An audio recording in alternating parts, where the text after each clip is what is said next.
Est-ce que vous vous êtes déjà demandé à quoi ressemble la maison d'un tueur? Dans cette vidéo, j'ai infiltré la maison d'un criminel et sur place, j'ai découvert quelque chose qui va vous choquer. Ce criminel, c'est pas n'importe qui. Il a vraiment commis quelque chose d'abominable. Alors pour que vous en sachiez un peu plus sur son histoire, j'ai filmé une conversation avec Yann, un abonné qui m'a contacté car il a connu cet homme. Plus précisément, c'était son voisin. Ce mec, il avait une particularité. Il était fasciné par le paranormal, l'étrange, et surtout par les histoires flippantes. Un peu comme toi, quoi. Ah ok, d'accord. Ok, sympa. Et un jour, quand j'étais petit, je devais avoir 11 ans, un soir, il a sonné chez moi. Il avait un carnet dans sa main. Et il m'a demandé si je voulais aller chez lui pour qu'il me lise une histoire qui fait peur. Et il m'a raconté que dans son carnet, il avait noté tout un tas d'histoires bizarres, flippantes, mais vraies, qu'il avait trouvées un peu partout sur internet. Sauf que moi, j'étais petit, j'ai appelé ma mère, et quand elle l'a vu, elle a pété un câble. Elle lui a dit de se barrer ou sinon d'appeler les flics. Et elle m'a interdit de l'approcher et de m'approcher de sa maison. Mais c'est une dinguerie. Mais ce qui est intéressant, c'est ce qui s'est passé encore après. Un jour, il a vrillé. Il a recommencé. Il a sonné chez quelqu'un d'autre dans le quartier. Sauf que cette fois-ci, il a réussi à ramener un enfant chez lui. Et il l'a tué. Non, tu te fous de notre gueule, là. Je te jure que c'est vrai, gros. Mes parents, ils ont même gardé des journaux de l'époque. Donc ça veut dire que si t'étais allé chez lui, ça aurait pu être toi, quoi. Ouais. En fait, tous les gens du quartier, ils pensent que s'il a vrillé, c'est parce qu'il serait devenu complètement fou à cause de toutes ces histoires qu'il rassemblait dans son cahier. Il était obsédé par ces histoires, et en particulier par une histoire 100 fois plus flippante que les autres. Et apparemment, ce serait ça qui l'aurait rendu fou. Mais attends, c'est pas fini. Il s'est fait arrêter quand il a tué le gamin. Il a pris 30 ans de prison. Il a réussi à sortir en 2020, 2021, je sais plus vraiment. Sauf que quand il est sorti, il avait plus de 80 ans. Ouais. Et là, je viens d'apprendre qu'il est décédé cette semaine. Ce mec-là n'avait aucune famille. Il vivait tout seul. Donc sa maison va être vendue aux enchères, pour l'État ou je sais plus trop quoi. Là. Ouais. Mais en attendant, toutes ses affaires sont encore dans la maison. Rien n'a encore été bougé. Il y a absolument tout. Donc, si tu veux savoir à quoi ressemble la véritable maison d'un tueur, faut que tu y ailles le plus vite possible. Et tu penses qu'on a combien de temps avant d'y aller? Faut que tu y ailles ce soir. Ce soir? Après, c'est trop tard, ouais. T'es chaud, on y va ce soir? Ouais, vas-y. Là les gars, on vient d'arriver sur place. C'est cette maison. Je vais pas vous dire où c'est pour pas que quelqu'un vienne ici. Mais si vous voyez cette vidéo, les gars, ne venez pas. Ça sera sûrement trop tard. On va la poster plus tard quand la police sera venue dans l'endroit, etc. Donc ne venez pas ici, d'accord? Nous, on va la fouiller. Et peut-être qu'on va trouver des trucs chelous. Ouais, je regarde tous ces outils, mec. Repérer quoi avec tout ça, là? Et si ça se trouve, c'est là qu'il a le tir. Ouais, c'est possible. Vas-y. Et son carnet, ça serait pas dans des trucs comme ça? Vas-y, essaie d'ouvrir. Ouais, je te jure, j'ose pas toucher. Hein. C'est ouvert là? Oh. Mec, c'est des affaires à lui. Putain, la dingue. Ça, c'est les affaires d'un criminel, genre. C'est ouf. Théma. Ne pas oublier. Mais je pense qu'il a oublié.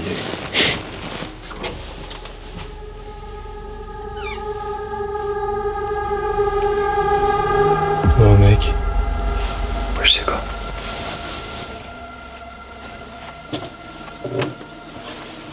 Oh mec. C'est là qu'il faisait ces trucs bizarres, c'est sûr. Oh putain. Regarde. Wesh. Mystérieuse découverte de tête de poupée en forêt.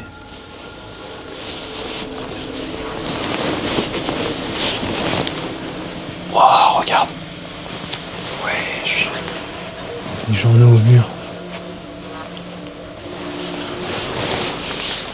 Virage du mirage, mais wesh, mais c'est à quel âge ça? 1968.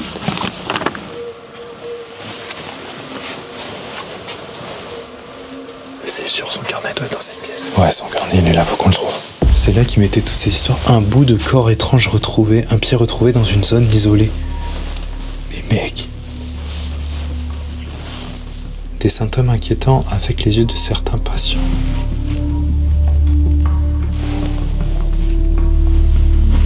Wow. Regarde. Regarde les poupées. Wesh. Et ça, c'est quoi ça? C'est trop bizarre ici. Tes mains là, il y a des coffres. Et c'est quoi ça? Oui, je mets ça. Gros. Mais c'est ça son carnet, non? Tu penses que c'est ça? Ouais, mais. Je suis pas sûr qu'il faille y toucher s'il l'a mis là. Non, je suis pas très chaud là.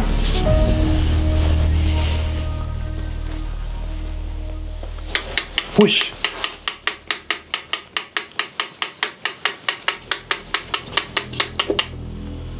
Oh, ça m'a fait trop peur, frère. Moi aussi. Oh, regarde là-bas. Il y a encore une tête de Ouais, je l'ai gens. vu. Encore un crâne. C'est quoi ça?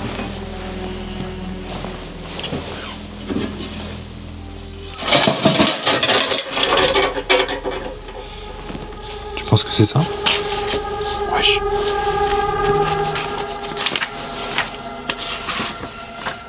Il y a écrit quoi? L'origine de ces poupées reste un mystère. Wesh. Mec, c'est des histoires. Je pense qu'on a trouvé le carton. C'est sûr, c'est ça. Regarde l'appel à l'aide. Ça, c'est une histoire, ça. Le chaman. Il a fait un fou. Wesh, mais mec. Putain, mais il y a plein d'histoires, frère. Mec, c'est une dinguerie. C'est bon, c'est celui-là, c'est sûr. Tu penses c'est quelle histoire qui l'a rendu fou? Je sais pas, en tout cas, j'ai pas envie de la lire. Regarde, là, il y a des pages brûlées.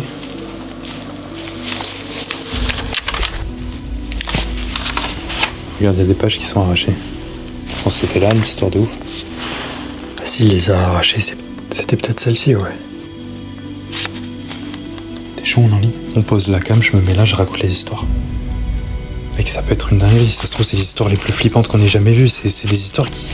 Dis-toi, ça a fait peur, un tueur, mec. Bon, vas-y, viens, on se dépêche. Ok, vous êtes prêts les gars? La première histoire s'appelle « Les cris qui venaient de la cave ». C'est l'histoire d'Alicia, une ado qui habite depuis toujours à Paris, sauf qu'un soir, quand elle rentre du collège, sa vie va changer. Son père lui annonce qu'il vient d'être muté dans une petite ville, ils vont donc devoir déménager à la campagne et quitter Paris. Alicia est super déçue. Elle adore sa vie actuelle, elle déteste la campagne, et en plus elle sait qu'en déménageant, elle va perdre toutes ses amies. Ses parents essayent de la rassurer en voyant les choses du bon côté, mais bon, Alicia a pas vraiment le choix. Et si je vous raconte cette histoire, c'est parce qu'il va se passer des dingueries, bien entendu. Donc quelques jours plus tard, Alicia et ses parents partent de Paris, et après une longue route, ils découvrent leur nouvelle maison. Une vieille bâtisse en pierre, plutôt jolie, dans un style ancien. Mais ce qui choque le plus Alicia, c'est que la maison est au milieu de nulle part, isolée de tout. Le genre d'endroit où si t'as besoin d'aide, il faut un sacré moment avant que les secours n'arrivent. Bon, toute la famille commence l'emménagement, ils sortent leurs affaires des cartons et ils s'installent petit à petit. Mais très vite, les problèmes vont commencer. La première nuit, Alicia dort super mal. Elle est réveillée par des bruits étranges vers 3 h du matin. Elle tend l'oreille, seule dans cette chambre quasiment vide, et là, elle entend de nouveau des bruits. Sauf que c'est pas juste des bruits, c'est des cris, comme si quelqu'un agonisait quelque part dans la maison.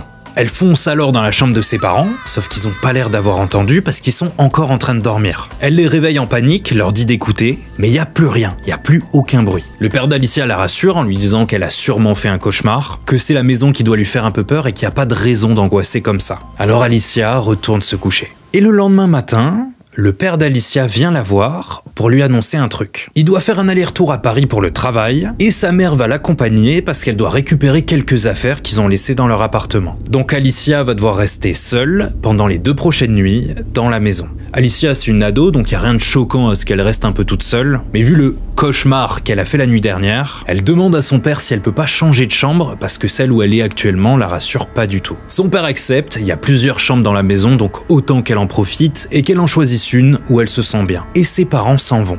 Et vous imaginez bien les gars, qu'il va se repasser des dingueries. La nuit suivante, alors qu'elle est seule dans cette maison flippante, Alicia est de nouveau réveillée à 3 h du matin par des cris.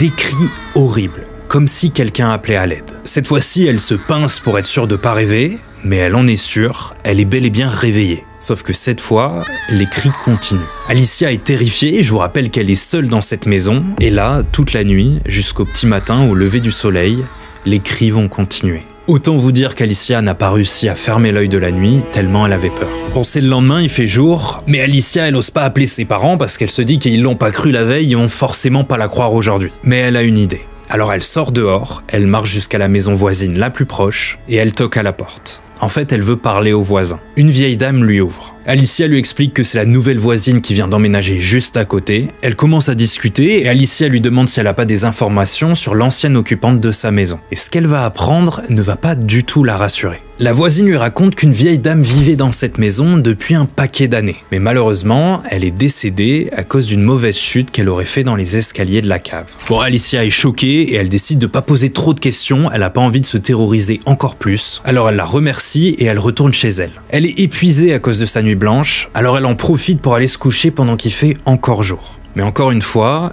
comme les nuits précédentes, à 3 h du matin, elle va encore être réveillée. Elle est réveillée par des cris qui appellent à l'aide et qui proviennent de la cave. Donc elle se lève, elle sort de sa chambre et elle avance en direction de la cave. Et au fur et à mesure qu'elle avance, les cris sont de plus en plus forts.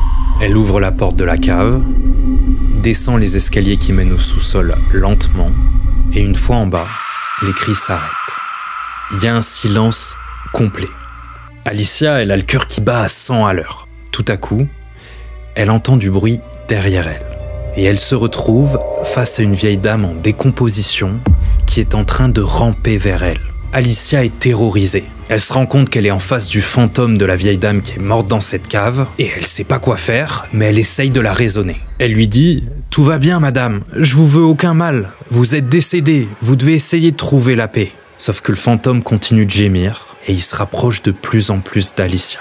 Et elle voit son visage de plus en plus proche. Et au bout d'un moment, c'en est trop pour Alicia. Elle court le plus vite possible et s'enfuit de la cave. Elle remonte jusqu'à sa chambre, elle se glisse dans son lit, et là, elle entend les cris qui reprennent. Les hurlements continuent. Et ils vont continuer jusqu'au lever du soleil, au petit matin. Sauf que c'est le moment où les parents d'Alicia rentrent enfin. Alicia va tout leur raconter. Et en voyant l'état dans lequel elle est, ils vont commencer à la croire. Donc Alicia va les supplier et va leur dire qu'il faut à tout prix qu'ils partent de cette maison. Et étonnamment, ses parents vont finir par accepter. Alors ils vont déménager.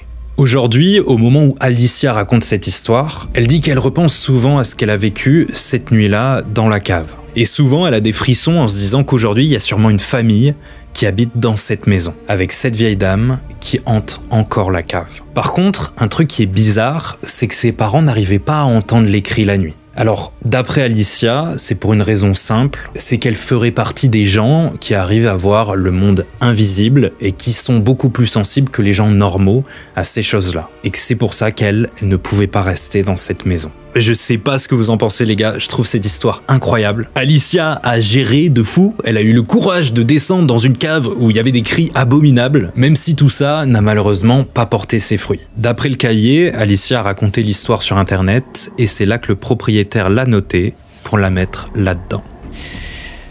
Flippant. Restez bien jusqu'à la fin, plus on avance, plus les histoires sont flippantes. On passe à la deuxième histoire qui s'appelle l'accident de voiture. C'est l'histoire de Monica, une jeune femme de 25 ans qui vit seule en campagne. Elle passait la soirée chez des amis et elle rentre chez elle en voiture. Et pour rentrer chez elle, elle doit faire 30 minutes de route sur des petites routes de campagne et au bout d'un moment, elle doit traverser une forêt. De nuit, l'ambiance est vraiment flippante. Monica roule doucement parce qu'elle voit pas grand chose, mais soudain, à la lumière de ses phares, elle croit voir un enfant seul sur le bord de la route. En voyant ça, elle hurle de panique. Elle pense d'abord que c'est une hallucination, que son cerveau a imaginé cette image et qu'il n'y a pas vraiment d'enfant. Mais même si elle est pas sûre d'elle, il est 2 h du mat, et ça serait beaucoup trop grave de laisser un enfant seul sur le bord de la route comme ça. Alors pour ne pas avoir de remords, elle gare sa voiture à quelques mètres et décide d'aller voir. Et c'est là que les choses vont devenir très étranges. Est-ce que vous imaginez être seul à 2 h du mat en pleine forêt, dans le noir complet, à la recherche d'un enfant? Je pense que ça ferait peur à beaucoup de monde. Bon, Monica voit rien, elle se dit qu'elle a dû halluciner, quand tout à coup, elle entend des branches qui craquent. Elle se retourne et elle se retrouve face à un enfant d'environ 5 ans qui est là, dans le noir, et qui la fixe. Monica se met à courir vers lui, elle a pas rêvé, il y a vraiment un enfant, et elle se dit putain mais heureusement que je me suis arrêté. Elle prend l'enfant par les épaules, elle lui demande ce qu'il fait ici, et surtout où sont ses parents. Et l'enfant lui répond « J'étais en voiture avec mes parents, mais on a eu un accident ». Monica est choquée. Elle reste avec l'enfant et commence à lui poser tout un tas de questions pour pouvoir l'aider. Le petit dit qu'il s'appelle Martin Briand, qu'il a 5 ans et qu'il habite à Paris. Donc elle lui demande à quoi ressemble la voiture de ses parents et où est-ce qu'a eu lieu l'accident. Et le petit Martin lui dit que la voiture de ses parents est rouge et qu'elle a percuté un arbre à quelques minutes de marche d'ici. Et quand il dit ça, le petit pointe vers la direction d'où vient Monica. Et Monica, elle comprend pas, elle est un peu choquée parce qu'elle a pas croisé de voiture accidentée sur la route. Donc elle lui demande pourquoi ses parents sont pas là avec lui. Et le petit lui répond « Ils dorment, ils se sont endormis à cause de l'accident, je n'ai pas réussi à les réveiller ». Monica comprend qu'il est trop jeune et qu'il n'a pas réalisé qu'ils sont en réalité morts, et elle lui demande de pas bouger, elle va aller chercher son téléphone dans la voiture pour appeler la police. Elle fait demi-tour, elle court jusqu'à sa voiture, elle prend son téléphone qui était branché pour faire le GPS, elle appelle le 17, elle donne sa position, elle dit tout ce qui se passe, et la centrale lui dit qu'ils envoient une patrouille d'ici 20 minutes. Alors elle raccroche et elle fonce vers Martin pour lui dire qu'une patrouille arrive. Sauf que quand elle retourne sur la route, le petit Martin, il est plus là. Elle regarde dans toutes les directions, elle se dit qu'il peut pas être très loin, mais il est plus là. Il y a plus rien. Il a disparu.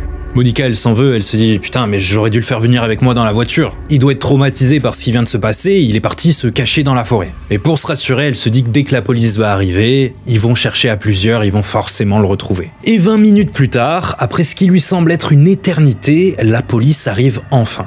Elle leur raconte tout ce qui vient de se passer, elle leur dit qu'elle s'en veut d'avoir laissé l'enfant, etc. Mais ils la rassurent et ils lui disent « Vous inquiétez pas, on va le retrouver ». Les policiers demandent à Monica de monter dans leur voiture de police pour qu'ils fassent une patrouille et qu'elle puisse identifier l'enfant. Donc ils vont faire le tour de la forêt et ils empruntent chacune des routes qui la traversent. Les minutes passent et ils trouvent absolument rien.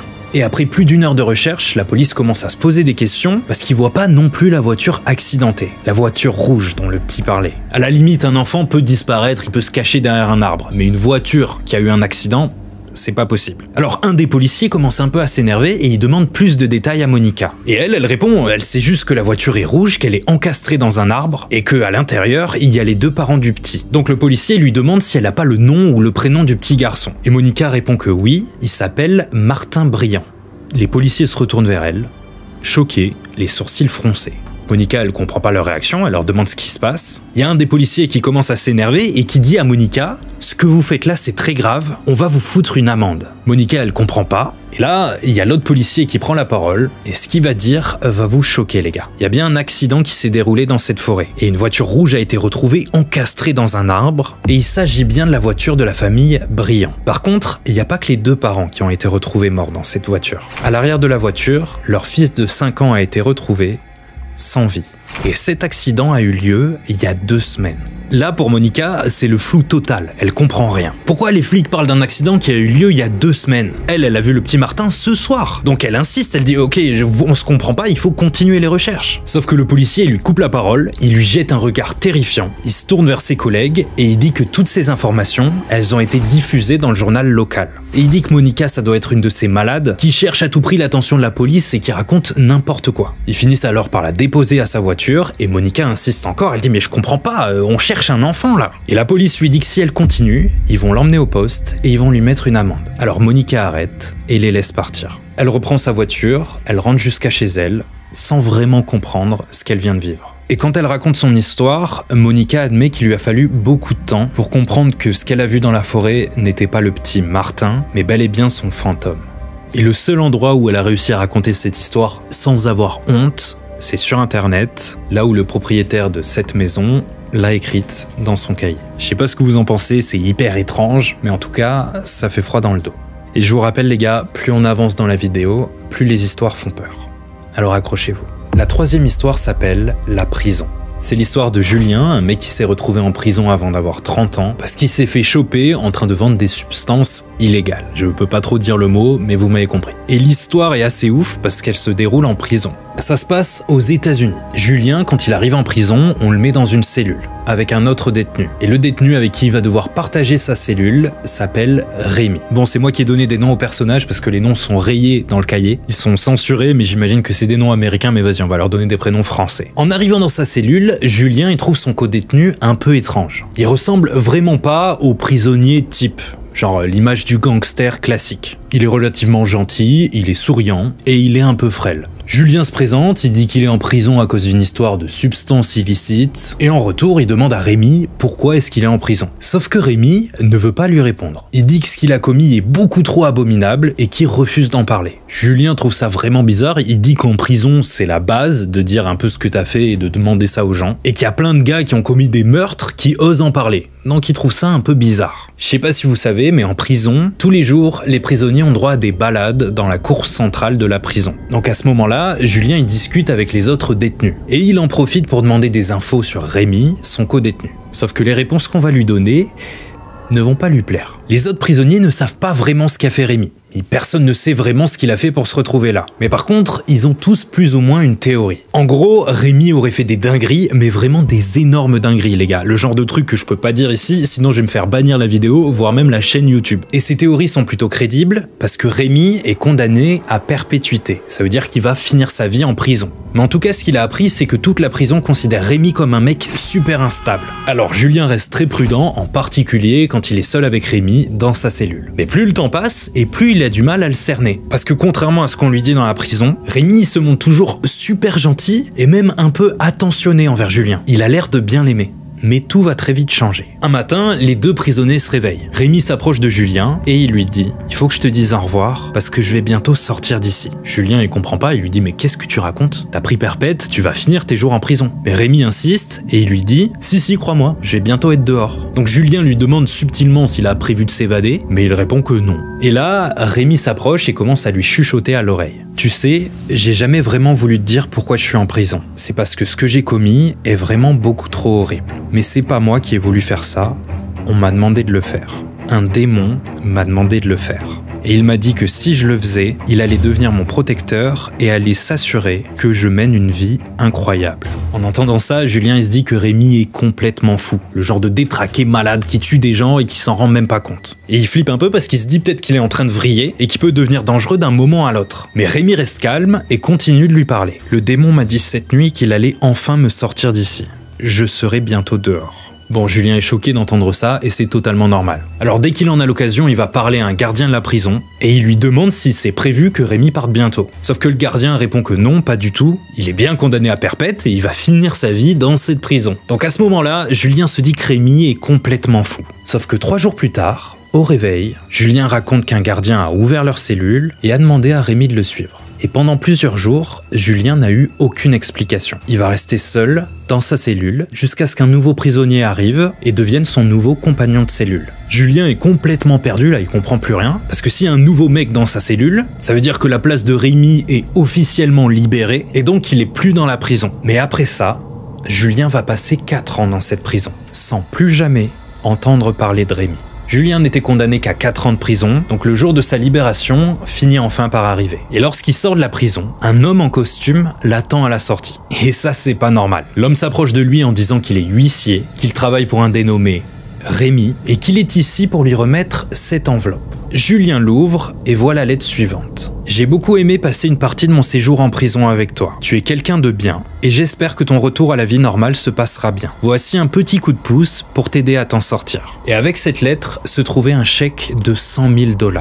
Julien croit qu'il s'agit d'une blague, mais non, pas du tout, l'huissier le rassure. Alors il lui demande comment est-ce qu'il peut réussir à contacter Rémi pour le remercier. Mais l'huissier lui dit qu'il a l'interdiction totale d'essayer de contacter Rémi. Julien va déposer le chèque à la banque, et en effet, c'est pas un faux, il va bien finir par recevoir l'argent. Et pour le restant de ses jours, il n'aura jamais d'explication de la part de Rémi. C'est hyper chelou les gars. Le mec est condamné à perpétuité, il finit par sortir de prison de manière un peu mystérieuse, et quand il sort de prison, il a tellement d'argent qu'il peut donner 100 000 $ à un mec qu'il connaît vite fait. Julien raconte qu'il a très souvent repensé à ce que Rémi lui a dit dans la cellule, et qu'il se demande s'il avait pas vraiment pactisé un démon qui l'a rendu riche. Ça fait froid dans le dos les gars. Mais maintenant, on passe à la dernière histoire.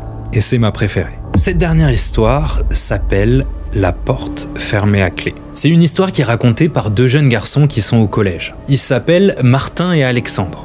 Encore une fois, c'est moi qui ai changé les prénoms. Ils sont amis et ils étudient dans un pensionnat. C'est un pensionnat qui est très vieux et autrefois, ce bâtiment, c'était un monastère. Il y a un bâtiment dans lequel les élèves ont cours et à côté, il y a un autre bâtiment qui est le dortoir. Martin et Alexandre partagent la même chambre. Ils sont en 4e et ils se connaissent depuis la 6e. Et vu que le pensionnat se situe dans un vieux monastère, les bâtiments sont très grands.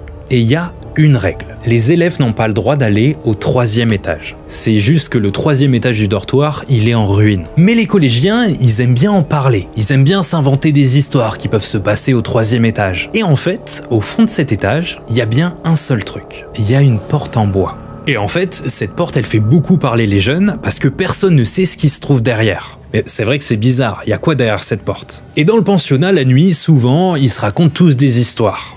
Sauf que Martin et Alexandre, eux, ils veulent faire les malins. Alors un soir, à la fin des cours, ils décident d'aller voir au 3e étage, l'étage interdit. Et avant de se rendre dans leur dortoir, ils décident d'aller ouvrir cette porte. Mais malheureusement, elle est fermée à clé. Ils n'arrivent pas à l'ouvrir. Une fois de retour dans leur chambre, ils en discutent. Et ils ont encore plus envie de savoir ce qu'il y a derrière. C'est leur dernière soirée dans le pensionnat avant les vacances de Noël. Alors c'est décidé, le lendemain, ils vont tenter encore une fois d'ouvrir cette porte. Mais cette fois, ils ont un plan. Par contre, il faut qu'ils fassent hyper attention parce qu'au pensionnat, il y a un couvre-feu. Et les élèves n'ont pas le droit de sortir la nuit. Et en plus de ça, il y a des surveillants qui font des rondes. Alors leur plan est très simple. Ils vont se séparer. L'un d'entre eux va surveiller la salle de repos, pour être sûr qu'un des surveillants ne sorte pas au moment où ils veulent forcer la porte. Et pendant ce temps, le deuxième va forcer la porte avec un extincteur pour voir ce qu'il y a derrière. Sauf que forcément, si tu te fais prendre, c'est beaucoup plus risqué d'être celui qui a l'extincteur et qui met des grands coups dans une porte. Alors aucun des deux n'est vraiment chaud de le faire, alors ils tirent à la courte paille et c'est Alexandre qui est désigné. Ils attendent jusqu'à 2 h du matin pour sortir de leur chambre. Martin se met en place pour surveiller la salle de repos, pendant qu'Alexandre se dirige vers la porte en bois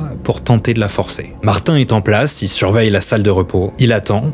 Mais le temps passe, ça fait 30 minutes qu'il est là, et Alexandre n'est toujours pas revenu. Donc ça doit vouloir dire qu'il n'a pas encore réussi à ouvrir la porte. Mais au bout d'un moment, Martin voit qu'un surveillant est en train de sortir de la salle pour faire une ronde. Et son pote va forcément se faire griller s'il fait rien. Alors Martin fait exprès d'allumer la lumière de là où il se trouve pour attirer l'attention du surveillant. Et ça marche. Le surveillant change de direction et s'approche de lui plutôt que d'Alexandre. Dans la panique, Martin veut se cacher, mais il a pas le temps, il se fait choper. Il invente alors une excuse bidon de fou, et le surveillant finit par le raccompagner jusqu'à sa chambre. Il dit qu'en temps normal, il aurait été collé, mais bon vas-y, c'est la veille des vacances de Noël, alors il lui fait une fleur, et il dira rien. Martin a eu de la chance, mais en attendant, il peut plus surveiller la porte, et il peut pas savoir si son pote a réussi à la forcer. Donc Martin reste éveillé dans sa chambre, en se disant qu'Alexandre va finir par revenir à un moment ou à un autre. Mais le temps passe, et cette nuit-là, Alexandre n'est carrément jamais revenu. Donc le lendemain, Martin commence la dernière journée de cours inquiet, il se demande ce qui lui est arrivé, mais les heures passent et Alexandre ne vient jamais en cours. À la fin de la journée, tous les élèves quittent le pensionnat et rentrent chez eux. Une fois arrivé chez lui, Martin il va directement sur son ordi, il allume Discord et il essaye de contacter son pote. Mais Alexandre ne répond pas. Et pendant toutes les vacances de Noël, Martin n'aura jamais de réponse d'Alexandre. Rien. Il répond pas aux messages et il se connecte pas sur Discord. Et ça, c'est pas normal. C'est vraiment son pote, ils se parlent tous les jours. Martin s'inquiète, il se dit que cette nuit-là, il s'est peut-être fait choper et il s'est fait exclure temporairement du collège. Et il se dit qu'en apprenant ça, ses parents ont dû péter un câble et peut-être qu'ils l'ont puni de téléphone, d'internet, d'ordinateur. Donc c'est pour ça qu'il a aucune nouvelle de son pote. Donc janvier arrive, c'est la rentrée et Martin a trop envie de voir son pote. Et là, en l'attendant devant le pensionnat, il le voit enfin arriver. Martin lui demande tout de suite pourquoi il répond pas depuis 15 jours et Alexandre lui dit « Mec, tu vas halluciner, j'étais dans le coma. Je me suis réveillé à l'hôpital il y a quelques jours et quand j'ai repris connaissance, Noël était déjà passé. » Martin est choqué, il lui dit « Mais qu'est-ce qui s'est passé pour que tu te retrouves dans le coma ?» Mais Alexandre lui dit qu'il en a aucune idée. D'après l'hôpital, quelqu'un m'a déposé aux urgences sans rien dire. Et lorsque les médecins m'ont pris en charge, j'étais déjà dans le coma. Et d'après eux, ça se serait passé la veille des vacances de Noël. Et pendant que j'étais en surveillance à l'hôpital, ils ont réussi à contacter mes parents qui sont venus me voir. Donc là, Martin, il lui dit « Mais attends, ça a pas un rapport avec la porte que tu devais forcer ?»